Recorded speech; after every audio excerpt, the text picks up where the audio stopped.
പോകാതെ നോഹ ദൈവത്തോട് കൂടെ നടന്ന പോലെ, യഹോവ തന്നോട് കൽപ്പിച്ച പ്രകാരമൊക്കെ നോഹ ചെയ്തതുപോലെ വ്യാകുലപ്പെടാതെ, പല പ്രശ്നങ്ങളും നമ്മുടെ ജീവിതത്തിൽ നമുക്ക് വ്യാകുലപ്പെടുന്ന കർത്താവ് എന്തുമായി തീരും, അത് എങ്ങനായി തീരും, പലപ്പോഴും നമ്മൾ ഇന്ന് അല്പസമയത്തെ ചിന്തയ്ക്കായി ഉൽപ്പത്തി പുസ്തകം 6-ാം അധ്യായം 22-ാം വാക്യം. ഉൽപ്പത്തി പുസ്തകം 6-ാം അധ്യായം 22-ാം വാക്യം. ദൈവം തന്നോട് കൽപ്പിച്ചതൊക്കെയും നോഹ ചെയ്തു, അങ്ങനെ തന്നെ അവൻ ചെയ്തു. ദൈവം തന്നോട് കൽപ്പിച്ചതൊക്കെയും നോഹ ചെയ്തു, അങ്ങനെ തന്നെ അവൻ ചെയ്തു.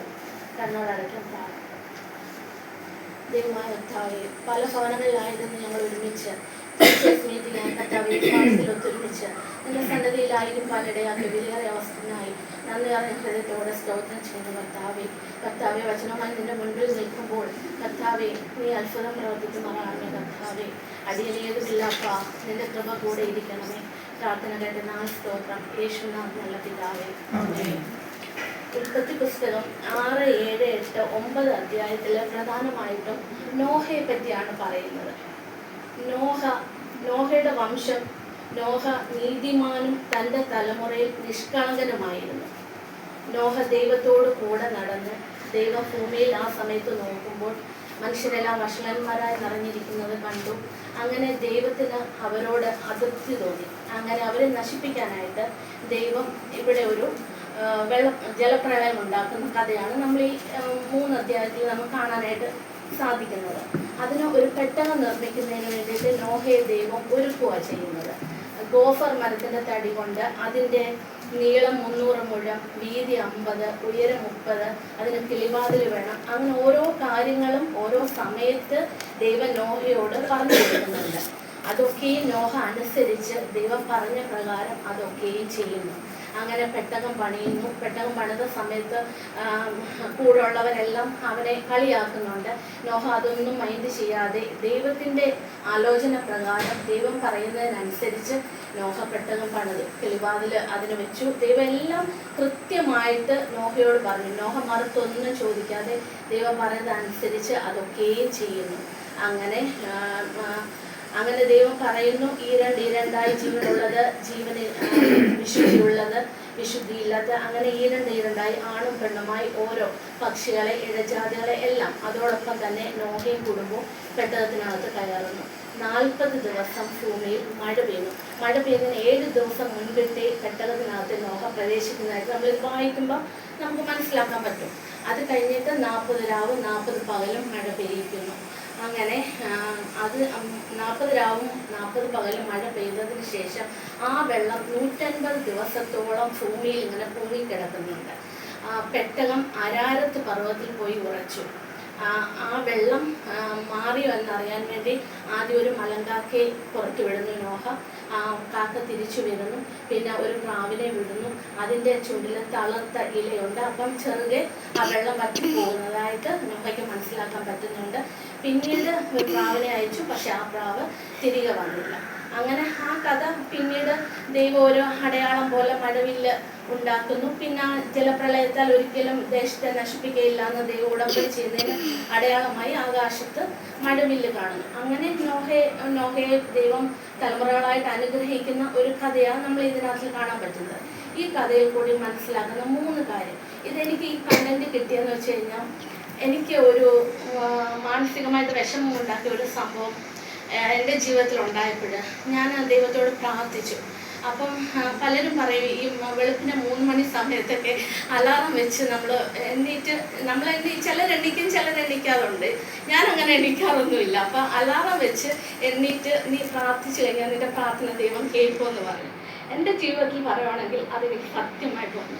എൻ്റെ ജീവിതത്തിൽ പ്രശ്നങ്ങൾ വന്ന സമയത്ത് ആ 3 മണി സമയത്ത് അലാറം വെച്ച് ഞാൻ എണ്ണീറ്റ് അതിനുവേണ്ടി പ്രാർത്ഥിച്ചു.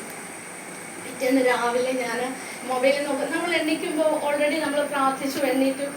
ഞാൻ നോക്കുന്നതായിട്ട് ആരെങ്കിലും മെസ്സേജ് അയച്ചിട്ടുണ്ടോ, എന്തെങ്കിലും ഇതുണ്ടോ.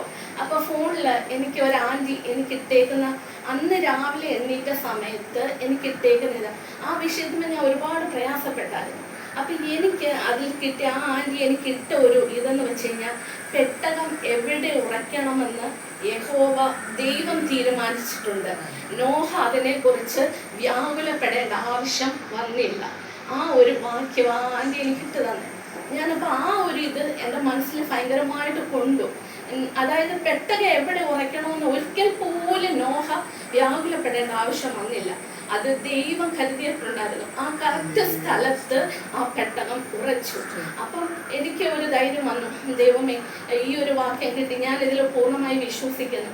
കറക്റ്റ് ആ ഉച്ച സമയമായപ്പോൾ എൻ്റെ മനസ്സിന് സന്തോഷം തരുന്ന രീതിയിൽ എനിക്കത് കേൾക്കാനായിട്ട് സാധിച്ചു. അങ്ങനെയാണ് ഞാൻ ഈ ഒരു ഭാഗത്തെ പറ്റി, ഈ നോഹയുടെ ഇതിനെ പറ്റി ശരിക്കും ഇതെടുത്ത് വായിക്കുന്നത്.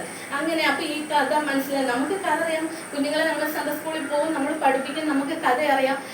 ശനിയാഴ്ച വൈകിട്ട് നിന്ന് പ്രിപ്പയർ ചെയ്യും, നമ്മൾ പോയി പഠിപ്പിക്കും, ഞായറാഴ്ച അത് കഴിയും, പിന്നെ അവരുടെ എക്സാം വരുന്ന സമയത്ത് ചോദിക്കും എന്നല്ലാതെ ഡെപ്തിൽ ഒരിക്കലും ഞാൻ ഈ ഓരോ വചനങ്ങൾ കോട്ട് ചെയ്ത് പഠിച്ചിട്ടില്ല. പക്ഷെ ഈ ഒരു വചനം എൻ്റെ ജീവിതത്തിൽ വന്നപ്പോൾ, എനിക്ക് ദൈവം എൻ്റെ ജീവിതത്തിൽ അത്ഭുതം പ്രവർത്തിച്ചപ്പോൾ ഞാൻ ഈ ഒരു ഭാഗം ഡെപ്തിൽ വായിച്ചു. ഇവിടെ 3 കാര്യങ്ങൾ എനിക്ക് മനസ്സിലാക്കാൻ പറ്റി. അത് നിങ്ങളുമായിട്ട് ഞാൻ ഷെയർ ചെയ്തിട്ട് തീർക്കാം. ഒന്നാമതായിട്ട് ഇവിടെ പറയുന്നുണ്ട്, ഉൽപ്പത്തി പുസ്തകം 6:9 വാക്യത്തിൽ പറയുന്നുണ്ട്, നോഹ ദൈവത്തോട് കൂടെ നടന്നു. ദൈവത്തോട് കൂടെ നടന്ന ഒരു നോഹയെ പറ്റി നമുക്കിവിടെ കാണാനായിട്ട് പറ്റും. പ്രിയമുള്ളവരെ, നമ്മുടെ ജീവിതത്തിൽ എന്ത് പ്രശ്നം വന്നോട്ടെ, എന്ത് പ്രതികൂലം വന്നോട്ടെ, നമ്മൾ ദൈവത്തോട് കൂടെ നടന്നാൽ അത്ഭുതങ്ങളെ കാണാനായിട്ട് നമ്മുടെ ജീവിതത്തിൽ പറ്റും. അത് ഉറപ്പാണ്. എൻ്റെ ജീവിതത്തിൽ സംഭവിച്ച കാര്യത്തിൻ്റെ സാക്ഷ്യമായിട്ടാണ് ഞാനിവിടെ പറയുന്നത്. ദൈവത്തോട് എന്ത് പ്രശ്നമായിക്കോട്ടെ, എത്ര ഭാരമുള്ള പ്രശ്നമായിക്കോട്ടെ, നമ്മൾ കരയേണ്ടവരുടെ മുന്നിൽ മാത്രമേ കരയാവൂ. എല്ലാവരുടെ മുന്നിൽ നമ്മൾ കരഞ്ഞു കാണിക്കില്ല.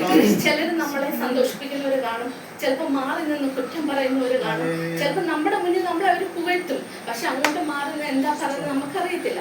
അതുകൊണ്ട് മനുഷ്യരുടെ മുന്നിൽ, എൻ്റെ ഒരു ഇത് പറയുക, മനുഷ്യരുടെ മുന്നിൽ ഒരിക്കലും കരയരുത്. ആ സമയത്ത് നീ ദൈവം തമ്പുരാന്റെ മുന്നിൽ മുട്ടുകുത്തിയിരുന്ന് നിന്റെ അപേക്ഷ നീ സ്തോത്രത്തോടെ കൊടുത്താൽ ദൈവം അതിന്മേൽ പ്രവർത്തിക്കും. നോഹ ദൈവത്തോട് കൂടെ നടന്നതുകൊണ്ട് ദൈവം നോഹ ഇതിനായിട്ട് തെരഞ്ഞെടുത്തു. അവരുടെ വംശത്തിൽ നോഹ നിഷ്കളങ്കനും നീതിമാനുമായിരുന്നു. നമ്മളെ കൊണ്ട് എപ്പോഴും പറ്റത്തില്ല നിഷ്കളങ്കരായിരിക്കാനും നമ്മൾ കുറവുള്ളവരാ, തെറ്റുള്ളവരാ. പക്ഷേ നമ്മൾ ദൈവത്തോട് ചേർന്ന് നടന്നാൽ ആ ഒരു ബന്ധം, അച്ഛൻ പറഞ്ഞതിൻ്റെ കൂട്ട് നമ്മൾ എന്ത് ചെയ്യണം, നമ്മുടെ പള്ളിയിൽ എല്ലാവർക്കും ഇങ്ങനെ ഒരു ഇതുണ്ടോ, ഒരു ടീച്ചറായിട്ട്. പക്ഷെ നമ്മളെ ദൈവം മുന്നമേ കണ്ടതാണ്. അതുകൊണ്ട് നമ്മളെ ദൈവം ഇതിനായിട്ട് ഒരുക്കി, നമ്മളെ ആ പാതയിൽ, അവൻ്റെ പാതയിൽ നമ്മളെ കൊണ്ടുവന്നു. അപ്പം നമുക്ക് തന്നേക്കുന്ന ഒരു ടീച്ചർ എന്നുള്ള ഒരു സ്ഥാനം ഒരു സ്കൂളിലോ ഒരു മറ്റുള്ളവർക്കോ പഠിപ്പിക്കുന്ന ശമ്പളമില്ലാത്ത ജോലി. പക്ഷെ ദൈവസന്നിധിയിൽ നമുക്കതിനേക്കാൾ വലിയ പ്രതിഫലമുള്ള ഒരു ജോലിയാണ്. എല്ലാവർക്കും ദൈവം ഇത് കൊടുത്തിട്ടില്ല, നമ്മളെ തെരഞ്ഞെടുത്തു, അതുകൊണ്ട് നമുക്കിത് തന്നു. എപ്പോഴും നമ്മൾ ദൈവത്തോട് കൂടെ നടക്കാനായിട്ട് സാധിക്കണം. നമുക്ക് നോഹ ദൈവത്തോട് കൂടെ നടന്നതുകൊണ്ട് നോഹയെ ദൈവം തിരഞ്ഞെടുത്തു. നമ്മളും ദൈവത്തോട് കൂടെ നടക്കണം. അപ്പൊ പല കാര്യങ്ങൾക്കും ദൈവം നമ്മളെ എന്ത് ചെയ്യും, ഉപയോഗിക്കും. നമ്മൾ ചിന്തിക്കത്തില്ല, ദൈവമേ എങ്ങനെ എന്നെ കൊണ്ട് പറ്റുമോ ഇങ്ങനൊക്കെ മുന്നോട്ടോ, അങ്ങനെ ചിന്തിക്കില്ല. ദൈവം നമ്മുടെ കൂടെ ഉണ്ടെങ്കിൽ നമുക്ക് പറ്റും. നമ്മളെ ദൈവം അത് കൊണ്ടുപോകും. ഒരു കാര്യം നടന്ന് നമ്മളോട് പ്രാർത്ഥിക്കുന്ന, കർത്താവേ എനിക്ക് കഴിവില്ല, നീ എൻ്റെ കൂടെ വരണം. അത് നമുക്ക് ഒരിടത്ത് കുത്തിയിരുന്ന് പ്രാർത്ഥിക്കണമെന്നില്ല. നമ്മൾ പാചകം ചെയ്യുമ്പോഴായിക്കോട്ടെ, നമ്മൾ എവിടെ ആയിക്കോട്ടെ, ഒരു യാത്രയിലായിക്കോട്ടെ, എവിടെ ആയിക്കോട്ടെ, നമ്മൾ ദൈവത്തോട് എപ്പോഴും ഒരു ബന്ധം വേണം, ദൈവവുമായിട്ട് ഒരു പ്രാർത്ഥന. നോഹയെ പോലെ ദൈവത്തോട് കൂടെ നടക്കണം.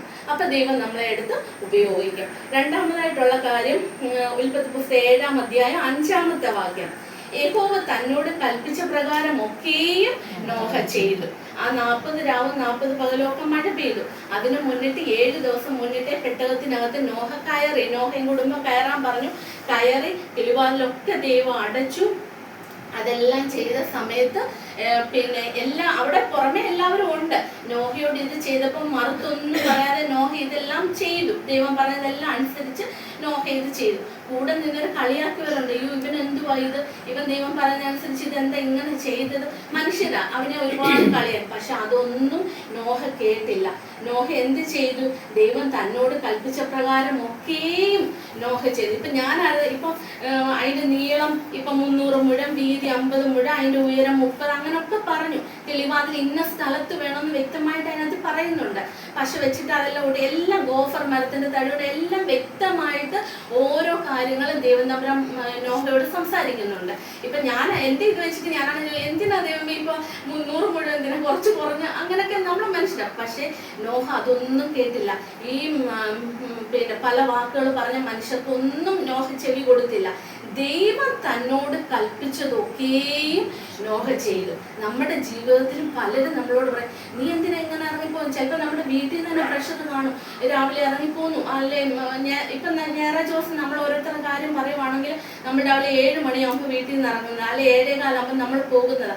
നമ്മൾ സൺഡേ സ്കൂൾ കഴിഞ്ഞു, ആരാധന കഴിഞ്ഞു, ചിലപ്പോൾ കൊയർ കഴിഞ്ഞു, അല്ലെ യൂത്ത് ലീഗ് കഴിഞ്ഞു, അത് വൈകിട്ട് പ്രാർത്ഥനയ്ക്ക്. ചിലപ്പോൾ ഞായറാഴ്ച ഈ ടൈം മൊത്തം നീ ഇതായിട്ട് സ്പെൻഡ് ചെയ്യുവാണോ? ചിലപ്പോൾ ഇങ്ങനെ ചോദിക്കാം, വീട്ടിൽ നിനക്ക് പണിയൊന്നുമില്ലേ?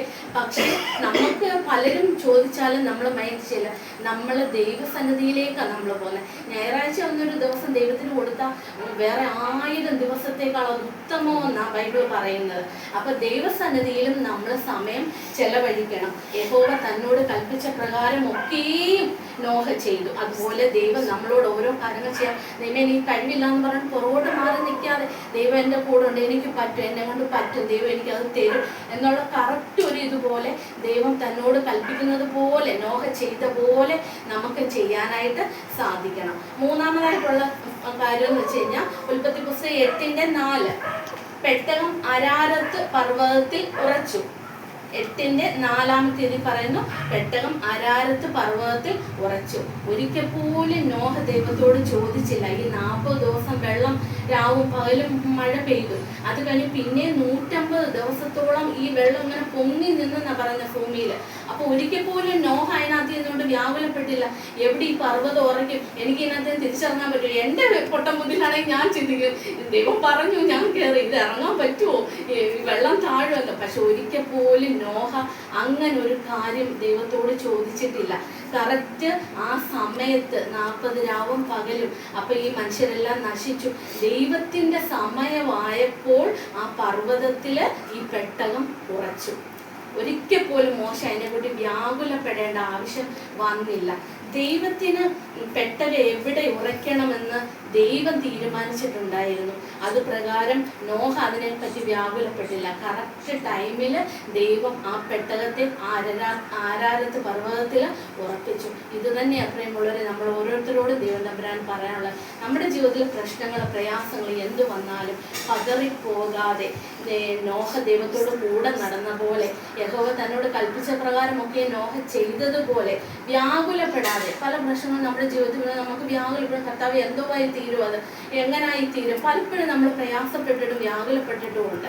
പക്ഷെ അങ്ങനെ ഒന്നും ചെയ്യാതെ ദൈവത്തോട് കൂടെ നടന്ന് ദൈവം കൽപ്പിക്കുന്ന ഒക്കെയും ചെയ്തു കഴിഞ്ഞാൽ ഈ വ്യാകുലപ്പെടേണ്ട യാതൊരു ആവശ്യവും നമ്മുടെ ജീവിതത്തിൽ ഉണ്ടാവത്തില്ല. ദൈവത്തിൽ ആശ്രയിക്കണം, ദൈവത്തോട് കൂടെ നടക്കണം, ദൈവവും നാമുമായിട്ട് നല്ലൊരു ബന്ധം ഉണ്ടാവണം. അച്ഛൻ പറഞ്ഞ പോലെ ഇടയനും ആടുകളെയും തേടി ചെല്ലുന്ന 100 ആടുണ്ടായിരുന്നു, 99 വിട്ടിട്ട് ആ ഒരെണ്ണത്തിന് വേണ്ടിയിട്ടാണ് യേശു കർത്താവ് തേടിപ്പോയത്. അത്രയും വിലയാണ് നമുക്കും. അതുപോലെ തന്നെ ദൈവ പ്രിയപുത്രനെ നമുക്ക് തരാൻ തക്കവണ്ണം അവനേക്കാൾ അധികമായി നമ്മളെ സ്നേഹിച്ചു. ഒന്ന് ആലോചിച്ച് നോക്കി. ചില സമയത്തൊക്കെ ഞാനിങ്ങനെ ഈ ജീസസ് എന്നൊക്കെ ഉള്ള ഒരു ഇത് വരുമ്പോൾ നമ്മൾ കാണുമ്പോൾ ചിലപ്പോൾ ചങ്ക് തകർന്നു. അപ്പം ഇത് കണ്ട് നമുക്ക് ഇത്രയും ഈ മൂവി കാണുമ്പോൾ നമുക്ക് ഇത്രയും ഉള്ളിലൊരു ഭയം വരുവാണെങ്കിൽ അനുഭവിച്ച യേശുവിൻ്റെ അവസ്ഥ ഒന്ന് ആലോചിച്ച് നോക്കി. ഇത് ഈ മുള്ളുകൊണ്ടൊക്കെ ആദ്യം ആ മാംസം ഇങ്ങനെ പറിച്ചെടുക്കുന്ന പോലൊക്കെ കാണിക്കും. ചാട്ടവാർ കൊണ്ട് അടിക്കുമ്പോൾ പുറമൊക്കെ ഇങ്ങനെ കീറിപ്പോകുന്ന ആ ഒരു സംഭവം നമ്മൾ കാണും. വിഷ്വലായിട്ട് കാണുമ്പോൾ തന്നെ നമ്മുടെ ഉള്ളിൽ എന്തും വേണ്ടി ഒരു ഇത് വരും. അപ്പം ഇത് അനുഭവിച്ച യേശു അതുപോലെ തന്നെ നമുക്ക് ഏറ്റവും നമ്മുടെ കുഞ്ഞുങ്ങളാണ്. നമുക്ക് സത്യം പറയാം, നമ്മുടെ കുഞ്ഞുങ്ങൾക്ക് വേണ്ടിയിട്ടല്ലേ ഈ ലോകത്ത് നമ്മൾ ജീവിക്കുന്നത് തന്നെ. എന്ത് പ്രശ്നം പ്രയാസം വന്നാലും എൻ്റെ കുഞ്ഞുങ്ങൾ എന്നോട്. അപ്പോൾ ദൈവത്തിൻ്റെ പുത്രനായ യേശുവിനെ നമ്മുടെ പാപങ്ങൾക്ക് വേണ്ടിയിട്ട് തരാൻ തക്കവണ്ണം ദൈവം തമ്പുരാൻ യേശുവിനേക്കാൾ അധികമായി നമ്മളെ സ്നേഹിക്കുന്നുണ്ട്. അതുകൊണ്ടാണ്. അപ്പം തിരിച്ച് നമ്മൾ എന്ത് ചെയ്യണം? ദൈവത്തിന് വേണ്ടി നമ്മൾ നിലകൊള്ളണം. സൺഡേ സ്കൂൾ അധ്യാപകരായിരിക്കുന്ന നമ്മളെ ഓരോരുത്തരെയും ദൈവം തമ്പുരാൻ വെറുതെ വിളിച്ചല്ല, നമ്മളെയൊക്കെ തിരഞ്ഞെടുത്തതാണ്. അപ്പം നമ്മൾ അവനായിട്ട് നിൽക്കണം. നമ്മുടെ പ്രശ്നങ്ങളും പ്രതിസന്ധികളും എന്തായിക്കോട്ടെ അതിനെല്ലാം ദൈവം നീക്കുപോക്ക് തരും. നമ്മൾ അവന് വേണ്ടി നിൽക്കുക. നമ്മളെ കഴിയുന്നിടത്തോളം കാലം എന്തായിക്കൊള്ളട്ടെ, ഒരു പ്രാർത്ഥനയായിക്കൊള്ളട്ടെ, ഒരു പാട്ടായിക്കൊള്ളട്ടെ, ഒരു പ്രസംഗം എന്തായിക്കൊള്ളട്ടെ, ദൈവസന്നിധി 5 മിനിറ്റെങ്കിലും എണ്ണയ്ക്ക് നിൽക്കുവാൻ നിങ്ങൾക്ക് അവസരത്തിലൂടെ അത് വേണ്ട, അയ്യോ എന്നെ കൊണ്ട് പറയരുത്, ഇനി ഒരു 5 മിനിറ്റ് ആയിക്കോട്ടെ, എന്തായിക്കോട്ടെ ആയിക്കൊള്ളേ, ദൈവത്തിന് വേണ്ടി എണ്ണീറ്റ് നിൽപ്പാൻ തക്കവണ്ണം നമ്മൾ എണ്ണീക്കണം. എന്തിനും നമ്മൾ തയ്യാറായി, ദൈവത്തിന് വേണ്ടി എന്തിനും നമ്മൾ തയ്യാറായി നിൽക്കുമ്പോൾ നമ്മുടെ പ്രശ്നങ്ങളെല്ലാം ദൈവം നോക്കിക്കോളും. അതിനെല്ലാം നീക്കുപോകും ദൈവം തമ്പുരാൻ തരും. ഞാനൊരു അനുഭവ സാക്ഷ്യം പോലാണ് ഞാനിത് പറഞ്ഞത്. നിങ്ങളെല്ലാവരെയും ദൈവം അനുഗ്രഹിക്കട്ടെ.